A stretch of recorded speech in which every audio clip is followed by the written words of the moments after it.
আসসালামু আলাইকুম। আমার চ্যানেলে আপনাদের সকলকে স্বাগত।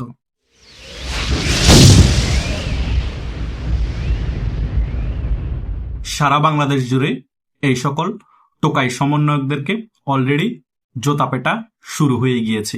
বিভিন্ন জেলা উপজেলার মধ্যে এই সকল টোকাই এনসিপি নেতারা এখন অফিস খুলতে পারছে না।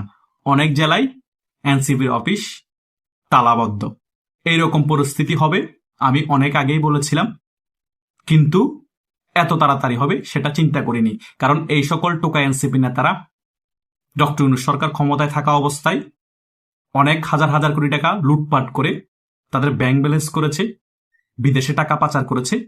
হঠাৎ করে যে তারা এরকম খারাপ পরিস্থিতির সম্মুখীন হবে তারাও হয়তোবা চিন্তা করে নাই।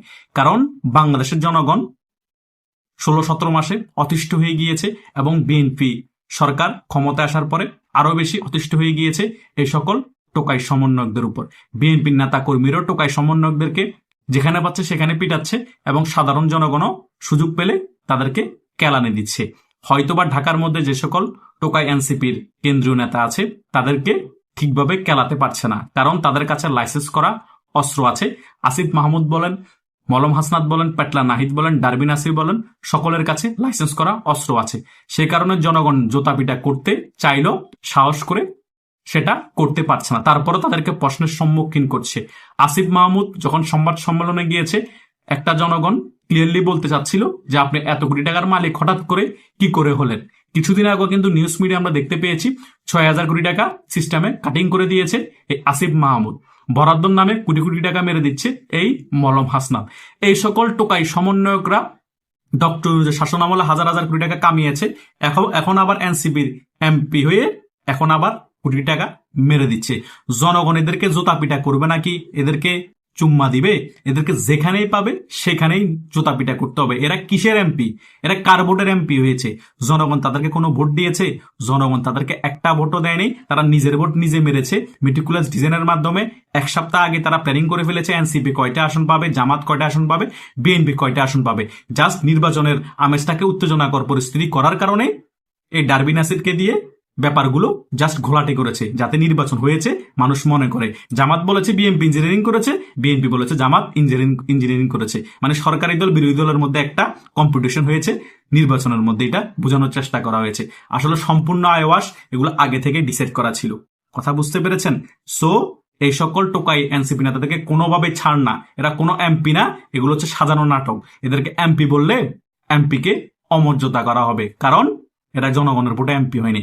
আওয়ামী লীগ তো দিনের ভোট রাতে করে হলো জনগণকে ভোট দেওয়ার জন্য সুযোগ করে দিয়েছিল, কিন্তু এই সকল টোকা এনসিপি নেতারা জামাত এবং বিএনপি 12ই ফেব্রুয়ারি যে মামুবাগে নির্বাচন করেছে সেখানে জনগণকে ভোট দেওয়ার কোনো সুযোগ দেয়নি। তারা রাতেই ব্যালট বাক্স ভরে রেখেছিল, আর দিনের বেলা জামাত এবং বিএনপি নেতাকর্মীরা গিয়ে ভোট কেন্দ্রে দেখিয়েছে যে জনগণ ভোট কেন্দ্রে ভোট দিতে গিয়েছে। আসলে এগুলো জামাত, বিএনপি এবং এনসিপির কর্মী।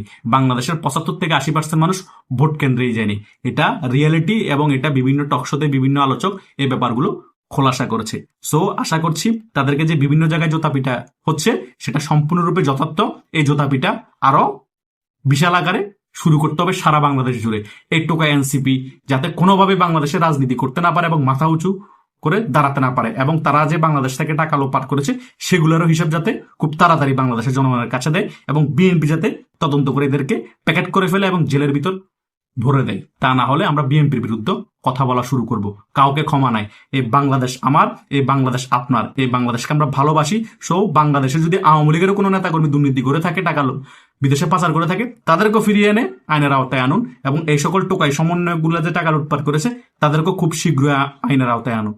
কাউকে ক্ষমা নেই। এবং বিএনপিও যে এখন চাঁদাবাজির অভয়ারণ্য গড়ে তুলেছে সারা বাংলাদেশ জুড়ে, যারা এগুলোর মূল হোতা তাদেরকে বিএনপি আইনের আওতায় আনতে হবে। তা না হলে বিএনপির বিরুদ্ধে জনগণ রাজপথে নামবে।